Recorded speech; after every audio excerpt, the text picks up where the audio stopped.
Hi guys, welcome. So today we're making peanut rum punch. So first we went in with our peanut butter. Now we're going in with some water. And now we're just going to cover that and make sure you securely cover that. And then we're just going to blend.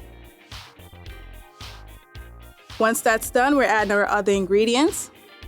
So we're going in with some honey, vanilla extract, almond essence, nutmeg, some cinnamon, condensed milk, rum, ice, water, and then we cover that, and then we're just going to be blending it.